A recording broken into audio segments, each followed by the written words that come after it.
Good morning students. मैं doctor Vandana Sharma, associate professor drawing and painting department, महिला महाविद्यालय के द्वाईनगर, कानपुर।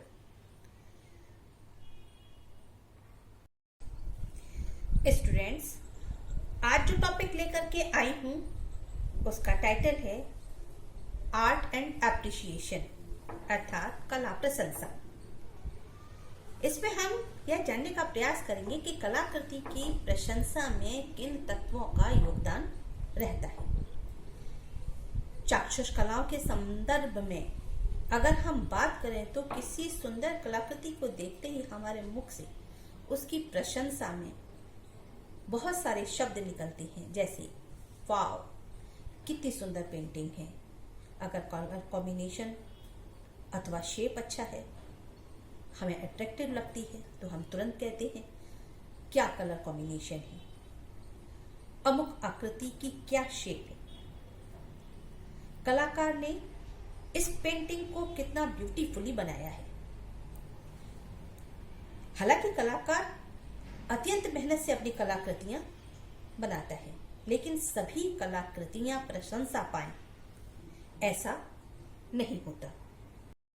फिर ऐसी क्या चीज है जिनमें से कुछ आकृतियां या कलाकृतियां हमारी प्रथम दृष्टि पड़ते ही या हमारे भावों को उद्वेलित कर जाती हैं और हमारे दिल और दिमाग पर छा जाती हैं। हम चाह करके भी उसे लंबे समय तक भुला नहीं पाते। बार बार दिल उसी कलाकृति को बारे में सोचने लगता है। और कुछ कलाकृतियां हमारे हृदय पर साधारण प्रभाव भी नहीं छोड़ पाती तथा सिरे से खारिज कर दी जाती हैं। तो चलिए, आर्ट एंड एप्रिशिएशन के इस लेक्चर में यह समझने का प्रयास करते हैं कि किसी कलाकृति के मूल्यांकन की वास्तविक कसौटी क्या होनी चाहिए, क्योंकि पेंटिंग की एस्थेटिक वैल्यू ही कलाकार की मार्केट वैल्यू निर्धारित करती है।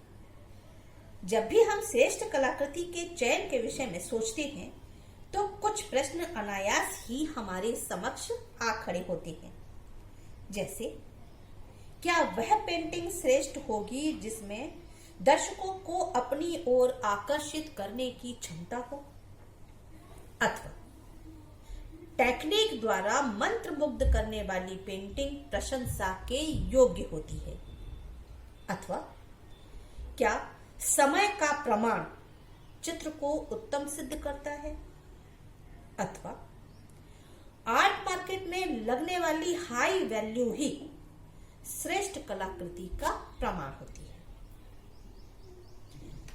चाक्षुष कलाओं के सौंदर्य मूल्यांकन के समय हम देखते हैं कि प्रत्येक व्यक्ति में सौंदर्य चेतना बालपन से ही उत्पन्न हो जाती है। अनेक खिलौनों के मध्य कोई एक खिलौना उसे सर्वाधिक पसंद होता है। युवावस्था तक आते आते वही सौंदर्य खिलौना से निकलकर आसपास के वातावरण पर केंद्रित हो जाता है। धीरे धीरे उम्र बढ़ने पर अनुभव बदलने लगते हैं। अब बाहरी रूप के साथ साथ गुण एवं टेक्निक को भी व्यक्ति महत्व देने लगता है। इस प्रकार हम कह सकते हैं कि सौंदर्य दो प्रकार का होता है, आंतरिक सौंदर्य एवं बाह्य सौंदर्य। आंतरिक सौंदर्य में कलाकृति के गुण एवं उपयोगिता पर विचार किया जाता है। भारतीय विचारधारा में सदैव आंतरिक विचारधारा या विचार आंतरिक सौंदर्य पर ही विशेष बल दिया गया है। हमारी लोक कलाएं इसका प्रत्यक्ष उदाहरण है, जहां बिना किसी तकनीकी ज्ञान के सामान्य धरातल पर सारा कथानक प्रस्तुत कर दिया जाता है। उसका वही भोलापन, धर्म के प्रति आस्था, चंद लाइनों में ही अपनी बात सामान्य प्रतीकों में स्पष्ट करने की क्षमता उसके सौंदर्य को स्पष्ट करती है। बाहरी सौंदर्य के अंतर्गत उसके कला पक्ष को परखने के लिए हमें चित्र रचना के 4 चरणों पर ध्यान देना होगा। तभी हम समझ पाएंगे कि क्यों कोई चित्र प्रशंसा को प्राप्त करता है।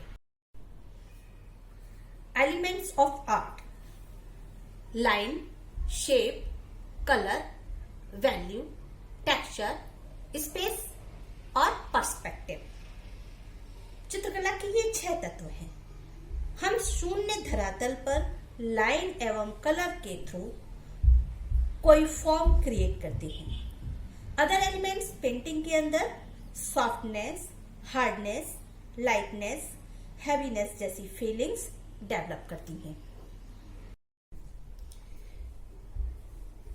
संयोजन के सिद्धांत, principles of art, balance, unity, emphasis, pattern, rhythm, movement, proportion. किसी भी कलाकृति को आकर्षक बनाने के लिए यही प्रिंसिपल यूज किए जाते हैं। पेंटिंग में इन 6 सिद्धांतों का सटीक प्रयोग अत्यंत आवश्यक है। पेंटिंग में किस आकृति को कहां और कैसे अंकित किया गया है, मुख्य आकृति को पर्याप्त महत्व मिला है अथवा नहीं, कहीं मुख्य आकृति दब तो नहीं गई, कलर भावों के अनुरूप है अथवा नहीं, कलर कॉन्ट्रास्ट में है या मोनोक्रोम में, पेंटिंग संतुलित है अथवा नहीं, कलर इफेक्ट क्या इफेक्ट पैदा कर रहे हैं। इन सभी बातों को ध्यान में रखकर कला मूल्यांकन करना आवश्यक है। पेंटिंग स्टाइल में कला सौंदर्य की प्रशंसा करते समय उसकी शैली पर भी ध्यान देना होगा।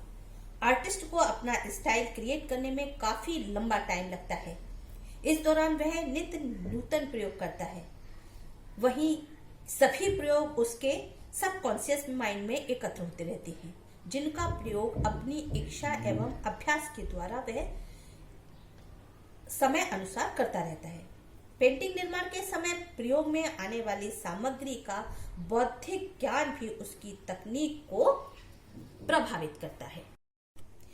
इस प्रकार किसी भी कलाकृति का प्रशंसा करने अथवा उसका मूल्यांकन करने के लिए एलिमेंट्स ऑफ आर्ट का कलाकार के पूर्व में एकत्र किए गए अथवा ग्रहण किए गए ज्ञान का अंतराल पर उचित प्रयोग ही मुख्य कसौटी है। इसके साथ ही मौलिकता का विचार आवश्यक है, जो कि एक कलाकार के लिए अत्यंत महत्वपूर्ण है। यदि कलाकृति में मौलिकता का अभाव होगा तो वह सौंदर्य का वह मूल्य नहीं पाएगी जो एक मौलिक कलाकृति का होता है।